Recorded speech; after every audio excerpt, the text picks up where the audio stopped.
Tomb Raider, el ángel de la oscuridad, The Angel of Darkness, Yami no Tenshi, creo que se dice así en japonés. Es un juego un tanto controversial, salió con bugs, pésimo control, un segundo personaje jugable llamado Curtis, el cual recibió un tremendo odio totalmente injustificado, y muchas cosas por falta de tiempo se quedaron en los archivos del juego, como las pistolas duales de Lara en el original de hace años, por poner unos ejemplos.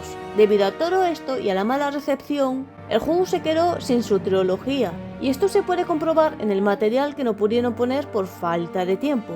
Hoy hablaremos de cómo iba a ser la historia de Lara Croft para el Ángel de la Oscuridad, porque sí, hay cosas del Ángel de la Oscuridad que quedan inconclusas, y en este vídeo quedarán mejor explicadas, además de varios datos interesantísimos que nunca supimos, además de hablar algo más de la trilogía, sobre una de las historias que ya tenían preparadas que no pudo ser, además de personajes descartados que encontré hace poco. Esto que escucharéis ahora es una de las entrevistas que le hicieron a los desarrolladores hace años, y traducida del inglés, de lo único que podemos tener hoy en día, básicamente.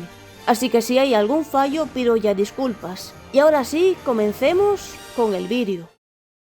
Esto trata sobre cuando Lara estaba aún en Egipto, en el templo de Horus. Internamente llamamos a este periodo Lara de Arabia. Hemos tratado todo este periodo de tiempo de justificar qué ha pasado con Lara. ¿Qué le ha sucedido?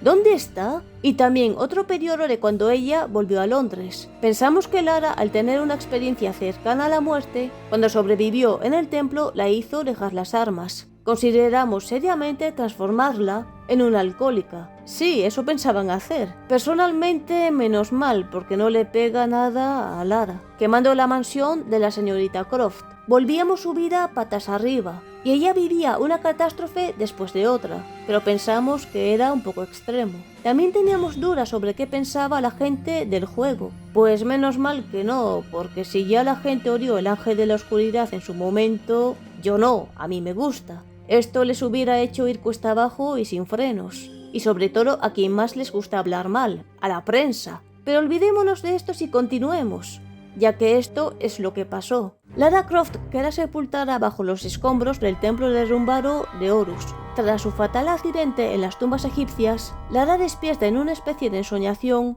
en donde una mítica diosa egipcia habla sobre un codiciado amuleto enigmático llamado Mareish. Malherida y al borde de sus fuerzas, Lara consigue salir por sus propios medios del templo de Horus. Casualmente se encontrará por una tribu beduina del norte oscuro que realizaba uno de sus habituales viajes nómadas por Edfu.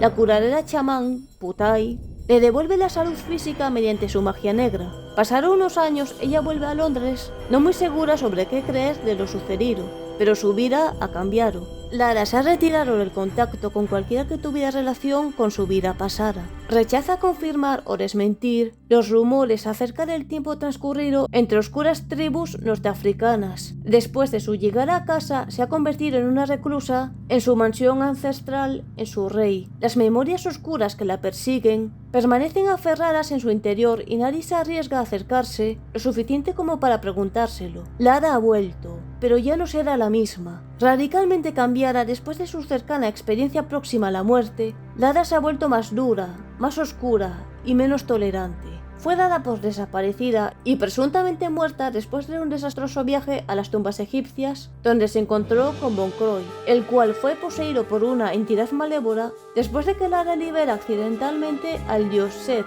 un error que casi le cuesta la vida y que hoy en día le haga desconfiar de casi todo, por lo que optamos en acusarla del asesinato de Bon Croy, algo que daría un vuelco a su vida teniendo en cuenta que ella es famosa y muy conocida por sus hallazgos y hazañas. Solamente un asesinato no era bastante, porque la gente sabía que Lara no lo habría hecho.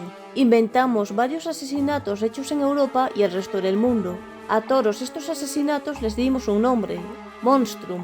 El Monstrum ha aterrorizado de manera periódica París y otras capitales europeas durante la última década. Una característica común de estos ataques son las extrañas erupciones metálicas de diferentes partes de los cuerpos de las víctimas. Los forenses están perplejos y desconocen los procesos que las provocan. No hay informes de supervivientes de estos ataques, aunque si hubiera sido el caso, al igual que el resto de víctimas, tendría que tener partes metálicas, cosa que según podemos apreciar en Von Croy no tiene, al menos de lo poco que podemos ver de su cuerpo. Solo se puede apreciar en Arnaud, uno de los hombres de Bouchard que sobrevivió a 4 ataques. París ha estado atormentada por esta serie de asesinatos sin explicación, donde los cadáveres presentan numerosas... Voy a decir que les faltan partes del cuerpo porque si digo la palabra que venía me perjudicaría en el canal. Gracias YouTube por ser siempre tan abierta, tan genial y tan para niños. Continuemos. Y símbolos extraños pintados con su sangre. Lara es acusada de estos asesinatos y juzgada por el mundo entero. La historia comienza con Lara visitando el apartamento de Von Croy, tras haber recibido una llamada pidiéndole ayuda. Este ha sido contratado por una misteriosa organización para encontrar un grabado de obscuras, mientras Lara discute con él sobre lo ocurrido en Egipto. Alguien golpea a Lara dejándola sin conocimiento. Al despertar descubre a Von Croy tirado en el suelo, y tras una serie de acontecimientos donde Lara termina con las manos manchadas de sangre. Le han tendido una trampa. Pero... ¿quién? El juego empieza con Lara huyendo de la policía. Hasta el momento no se ha producido ninguna detención en relación a la oleada de crímenes del Monstrum que está sufriendo la capital. Por ahora hay 17 víctimas conocidas. Se vio a una mujer saliendo del apartamento de la última víctima, el profesor Werner Von Croy. Su descripción es caucásica, morena, alrededor de 180 de altura y de constitución delgada. Vestía chaqueta y pantalones vaqueros y el pelo lo llevaba en una coleta. Es peligrosa y probablemente vaya armada. Se recomienda que los agentes extremen sus precauciones al detener a la sospechosa. La prensa ha bautizado este último brote de asesinatos con el sensacionalista nombre de El oscuro renacimiento del Monstrum, haciendo referencia a crímenes igualmente atroces cometidos en la capital en la última década y que posiblemente pueden remontarse hasta los años 50. Sin duda se pueden relacionar estos crímenes con los cometidos en otras ciudades europeas en los últimos 50 años. Los forenses no han conseguido ningún avance en su investigación acerca de las extrañas erupciones metálicas que presentan los cuerpos de todas las víctimas. Por el momento no se ha podido descubrir ninguna relación entre los artefactos, solo que hay un número bastante significativo de víctimas entre las bandas parisinas. Todo parece indicar que estamos ante un único asesinato, sin duda marcado por una psicosis de grado extremo. Los cuerpos profanados y las pintadas inteligibles que embadurnan las escenas de los crímenes refuerzan la teoría de un ritual macabro. Ninguna persona atacada ha podido sobrevivir, por ahora. La detención de la sospechosa debe tener la máxima prioridad. Los asesinatos del monstruo parisino continúan. Se busca a Lara Croft para interrogarla. La última víctima del monstruo parisino se descubrió ayer. El cuerpo al que le faltan partes de la profesora Margot Carbier del Departamento de Estudios Medievales y Renacentistas del Louvre se encontró poco después de que se viera a una mujer abandonar el edificio, en circunstancias sospechosas. Su descripción es caucásica, morena y de complexión delgada. La última vez que se la vio vestía vaqueros, una chaqueta oscura y el pelo lo llevaba en una trenza. Hace 2 días, antes del suceso, el arqueólogo de fama mundial, el profesor Werner Von Croy, fue asesinado de manera similar en su apartamento, en lo que parece un antecedente de los hechos. La Cábala es una poderosa alianza de alquimistas gobernada por Eckhart. En el siglo XV logró tomar el poder de la secta, seduciendo con promesas de vida eterna a buena parte de los miembros, y matando a aquellos otros que no quisieron seguirlo. En el siglo XIV, Eckhart hizo un pacto con el último Nefilim, una raza antigua mencionada en los evangelios de Enoch, los híbridos descendientes de ángeles y mortales. Le dieron vida eterna y a cambio él prometió hacer resucitar a su raza con poderes alquímicos. Él necesita las 5 pinturas oscuras, símbolos del poder oculto que conforman el grifo o sangrifo, una especie de objeto alquímico. Los símbolos fueron separados por una orden llamada Lux Veritatis y colocados en distintas fortalezas cristianas de Europa. Los cuadros se encuentran ocultos y a salvo bajo imágenes cristianas. Los Lux Veritatis también se encargaron del grabado Oscuras, que era en realidad un mapa codificado que mostraba la localización de cada cuadro. Esto es lo que Von Croy buscaba, el cuarto grabado. Ella ha huido acusada del asesinato, y la única pista que tiene es que Toro guarda relación con el Gravaro. Tiene un nombre de contacto, Carvier, y la trama empieza a desarrollarse desde aquí. En el curso de su aventura, Lara irrumpe en el Louvre para encontrar el Gravaro, momento en el que coincide con Curtis, un nuevo personaje con el que compartirá protagonismo. Lo único que puede matar a Ekar y a los Nephilim es una daga hecha de 3 fragmentos de Periap. Curtis heredó 2 de ellos a través de la herencia de Lux Veritatis. Ya hablé en el vídeo de Curtis de cómo los consiguió, si su padre murió a manos de Ekar. Así que si quieres saberlo, porque en el juego nunca lo mencionan, luego os veis ese vídeo que dejaré en la descripción. Los acontecimientos los llevan a Praga, a un edificio llamado Biodomo, donde Ekar planea resucitar a los Nephilim. Ekar es un alquimista despiadado que mata a la gente extrayéndoles diferentes partes de sus cuerpos como materia prima para sus invocaciones. El gran plan es resucitar a un monstruo Nephilim llamado Sleeper, el durmiente del juego básicamente, que es enorme, pero que no saldrá en este juego, aunque finalmente es el que acabamos viendo, aunque no luchando contra él, aunque habrá otra lucha contra los prototipos Nephilim, los primeros engendros fallidos de Ekar, por así llamarlos, entre los que están el proto y los del sanatorio. Posiblemente hubiera más, pero nunca lo sabremos, aunque el proto, según cuenta el gordo Muller, lo creó Boaz. Así que si los del sanatorio no lo son, nunca vimos a un Nephilim creado por Ekar. Ekar es inmortal y es el Monstrum.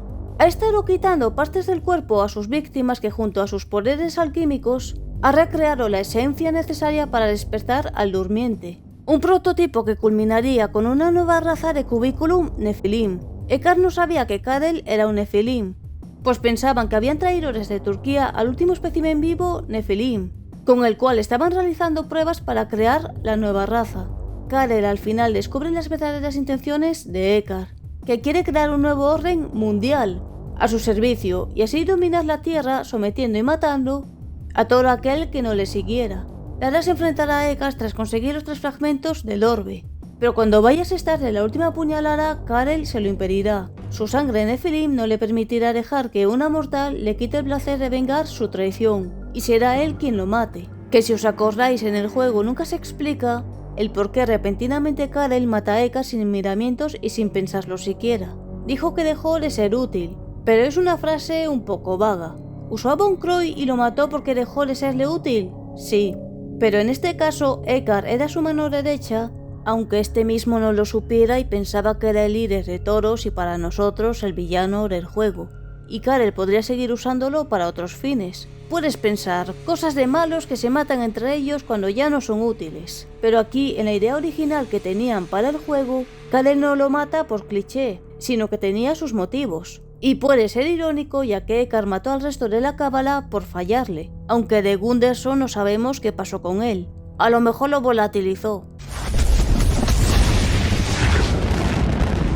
Y el mismo Ekar acabó muerto por uno de sus supuestamente aliados. Después Karel le pedirá a Lara que se una a él para hacer renacer a la nueva raza, y así gobernar a su lado el mundo de débiles mortales. Karel confiesa que la ha estado ayudando a lograr su objetivo, que fue él quien la ha estado guiando, que sigue viva gracias a él.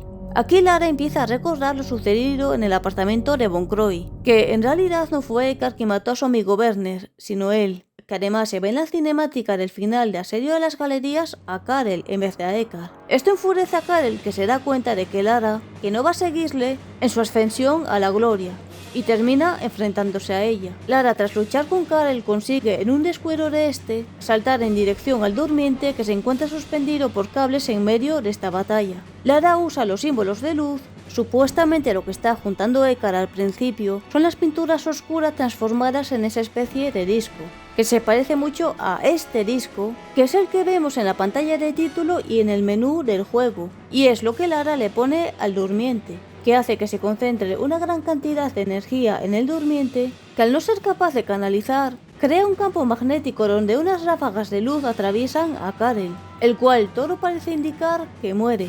En el primer juego se da por muerto a Karel, pero este escapa con las pinturas, consiguiendo después todo el poder que él necesita para seguir a los Nephilim. Él mostró su verdadero yo al final del Ángel de la Oscuridad y nos dio a entender que los Nephilim pueden cambiar su apariencia. De esta forma consiguió manipular a Lara y guiarla tomando la apariencia de varias personas y implicándola en el asesinato de Von Croy para que se involucrara en buscar las pinturas. Tora, una telaraña donde Karel se encargaba de mover los hilos. Ekar apareció como el malvado de esta historia, pero en el final del Ángel de la Oscuridad acabó muerto, y vimos que el poder del mal estaba por encima de él, en la figura de Karel. Él muestra que su Nephilim se escapa y no hay manera de matarlo. Así que cuando parecía que todo había terminado, allí detrás estaba comenzando algo que Lara tendría que parar. La última vez que vemos a Curtis es cuando es herido y cae fulminado al suelo. Lo estábamos considerando para el segundo juego y podría ser una parte realmente importante de ella. Pero si los jugadores llegaban a odiarlo, podríamos considerarlo y darlo por muerto. Sin embargo, espero que no, porque hay una pieza escrita para él en los segundos y terceros juegos. Ya lo dije en el anterior vídeo. Nadie comprendió a Curtis. Eso es porque Lara recoge el Churigai de Curtis en el final del Ángel de la Oscuridad. De lejos se ve que brilla intensamente, demostrando que él todavía tiene energía y de modo que Curtis aún está vivo. La meta para nosotros era utilizar el tema y la trama de los Nephilim a través de los 3 juegos. Para nosotros es grandioso porque el segundo juego iba a ser aún mejor. Será muy al estilo de Tomb Raider. El juego reinaura el hilo que se dejó suelto en Tomb Raider The Last Revelations, cuando Lara se caía por un abismo pese a los esfuerzos que hizo Von Croy para salvarla. El Ángel de la Oscuridad es la primera de una trilogía cuidadosamente planeada. La idea es que este juego plantara la semilla. Estamos intentando introducir unos personajes que no tienen un rol predominante en este juego, pero que desempeñan un papel importante en las siguientes entregas que le seguirán. Este es el caso, por ejemplo, de los Nephilim. Hacia el final de El Ángel de la Oscuridad tienen su presentación. En el siguiente juego son ellos el eje central de la trama. Nunca quisimos revelar el Nephilim en su forma verdadera. Mostramos al Durmiente, pero eso fue demasiado de lo que deseábamos mostrar. Lo que ahora estamos haciendo para el segundo juego es rediseñar la raza entera de Nephilim. En El Ángel de la Oscuridad tuvimos que introducir el Nephilim y poner a Lara en una situación que era diferente a lo que hemos hecho en el pasado. Lara está siempre limpia, va y viene buscando artefactos, yendo y viniendo para poder salvar al mundo. No podemos cambiar el personaje de Lara, absolutamente no. No podemos convertirla en una asesina.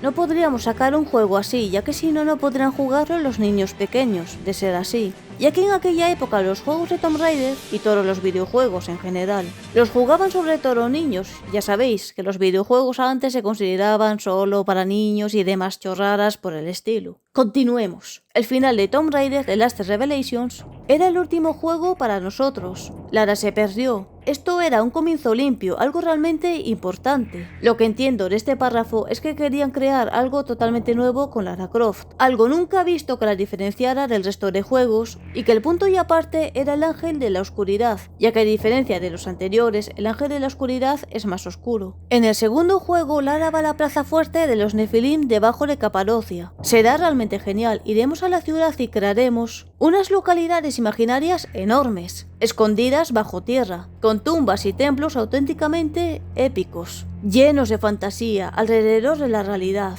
No hay aliens con los brazos llenos de tentáculos, pero sí algunos seres extraños que se verán como humanos. Posiblemente como por ejemplo los Draenei, esa raza con tentáculos por barba del WoW, que están inspirados muy fuertemente en... No, esta palabra otra vez, no. En los Chulzu, como se pronuncia, lo dejaré aquí en pantalla, los cuales pertenecen a los libros de Lovecraft. El juego entero será debajo de Turquía en Capadocia. De hecho, en el Strahov hay unas cajas por las que hay que subir y en el Remastered, Lara dice, esas cajas son de Capadocia, Turquía. Y en el sanatorio hay un conductor de camión que dice que trajeron al Nephilim desde Turquía. Lara encuentra un pasadizo secreto y aquí es donde estaba la raza de los Nephilim escondida. Habrá otros niveles en Alemania y el Tomb Raider 8 se desarrollará probablemente en una única localidad.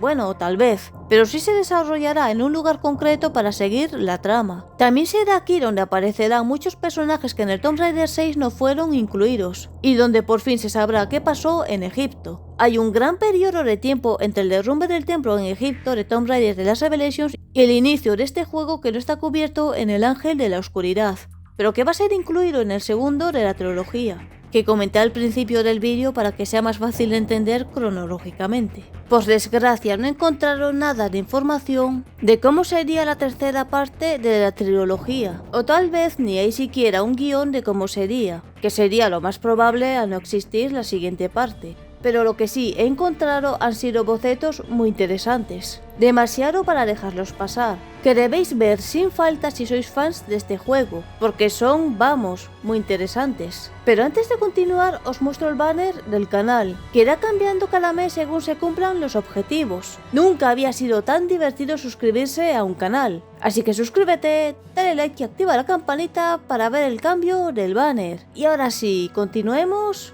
con el vídeo. Lo que he encontrado es arte conceptual del juego que estaréis viendo ahora en pantalla. No puedo poner todo lo que querría porque ya sabéis YouTube cómo es, y este vídeo tiene que estar disponible para que todo el mundo lo vea tal y como iba a ser el ángel de la oscuridad. Pero hablemos de lo interesante. Anteriormente hablamos de personajes eliminados que al menos tenían nombre. Los que vamos a ver ni siquiera tienen nombre, pero tienen su arte conceptual. Primero empecemos por uno que no sé bien qué es. Un hombre a priori de color azul, con un manto negro y azul que lleva un cetro y es calvo. En sí no sé qué puede ser. ¿Es un humano? ¿Un nefilim en una fase muy temprana? ¿O tal vez iba a ser otro fantasma como el hermano oscura e iba a proteger un sitio sagrado? Sea quien sea, creo que o no lo pusieron por falta de tiempo, ya que ni tiene nombre, o por otra razón. Sea quien sea, es muy probable que se basaran en este personaje. Para quien no lo conozca, es Zemus de Final Fantasy IV, y la ilustración es de Yoshitaka Amano, por si os interesa el nombre y tal. Y tengo que decir que si quitamos el cetro se parecen mucho, solo que el otro tiene pies y Zemus no. Pasamos a otra imagen donde podemos apreciar arriba a la derecha una mujer, que por el aspecto diría que es Carvier, pero luego tenemos a lo que parece ser un nefilim y a un hombre del cual ni idea. Este otro es un jinete no muerto, que si esto fuera Final Fantasy le tiraría una cola de fénix y se acabó el combate. Tal vez podría ser solo un boceto de una estatua, pero me da la impresión que podría ser un enemigo o un jefe. En el remastered los esqueletos corren mucho. Podría ser simplemente que no sabrían dónde encajarlo y que lo descartaron. Los únicos lugares donde hay enemigos no muertos son la tumba de los antepasados, la cámara de las estaciones, Ira de la bestia, cámara de Neptuno, la cripta de los trofeos y el laboratorio de Ekar. Que por cierto, ¿por qué tiene Ekar esqueletos en su laboratorio? Que además están bien vivitos. La siguiente imagen es interesante, ya que se ve a Bouchard, René, Boaz y a un hombre con una jeringuilla que podría ser del sanatorio, por la jeringuilla, o de otra sección del Strahov que no llegaron a crear. Luego la parte de abajo se ve a Ekar, Luther, Lara y una misteriosa mujer con vendas en la que tengo dos teorías. Se parece mucho a Boaz, por lo que es una familiar, madre o hermana, o es otro diseño de ella, porque realmente se parece bastante, excepto que en la cara tiene dos líneas que cada una cruza un ojo. Hice bastante zoom, concretamente 400, y aunque no se pueda apreciar bien, tiene ambos ojos cerrados, por lo que pueden ser dos heridas, o se los cosió como Uzu de Kill la Kill. Voy a poner ambos diseños juntos para que los veáis y comparéis, el de Boaz y el de esta mujer. ¿Es Boaz otro diseño de ella o un familiar? Creo que es ella, pero me gustaría saber qué pensáis vosotros. Dejadme vuestra opinión en los comentarios. Y ahora vamos a pasar a uno muy conocido y a la vez otro totalmente desconocido. Primero del desconocido. Esta aberración estilo Frankenstein... Es que tengo muchas dudas de que el Strahov solo fuera lo que se vio en el juego y hubiera más zonas aparte del sanatorio, laboratorio acuático y laboratorio biológico. Decidme qué opináis de esto, pero es que me da la impresión de que habría más. Pero por poner un sitio donde podría aparecer este enemigo, podría haber sido un enemigo de Curtis en el sanatorio por esa frase de «Con esto acaba mi cuota de demonios», al matar al proto. O tal vez uno de Lara y que hubiera sido un prototipo nefilim de Ekar. Ahora pasemos al otro. De este, si os acordáis, aparece en forma de estatua en la cámara de Ira de la bestia. Estatua que la gente pensó que sería un jefe poderosísimo, pero se llevó una desilusión. Pues mirad, los que pensabais eso teníais razón. No está confirmado, pero duro que esa espada sea de adorno, por lo que sí, posiblemente sí que podríamos haber luchado contra la estatua. De hecho, el nombre de la cámara es Ira de la Bestia, y la única bestia imponente de la sala es la estatua, porque luego lo que aparecen son unos esqueletos de Tora la Vira, que no tienen más misterio. Si te queman, te vas al chorro de agua, o los tiras al foso este, lo que más te guste. Para rematar, antes de hablar del siguiente, vamos a darle un ultimátum a la sala. ¡Aquí!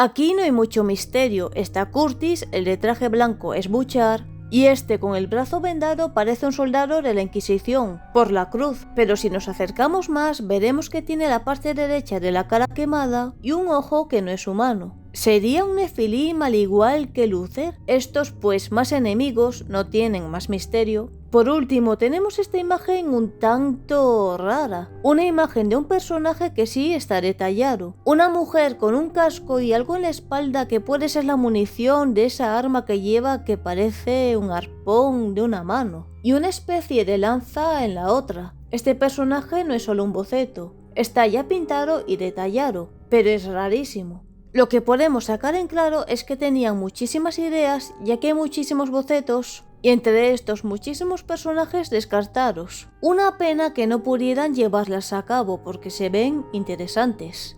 Mucho. El Ángel de la Oscuridad daba para mucho más de lo que se vio, y estoy pensando en hacer algo especial en Halloween, si la gente saca mods para el juego y si al menos han arreglado los fallos que tiene actualmente el Remastered, ya que mucha gente lo ha subido ahora, pero yo quiero pensar que los desarrolladores arreglarán el Remastered. Ya me diréis qué os parece la idea en los comentarios. Pues pensaba incluir algo más, pero si lo ponía el vídeo sería extremadamente largo, más de lo que ya es. Por lo que lo veréis el próximo día, ¿vale? Así que suscribiros, like y campanita y nos vemos en el próximo vídeo.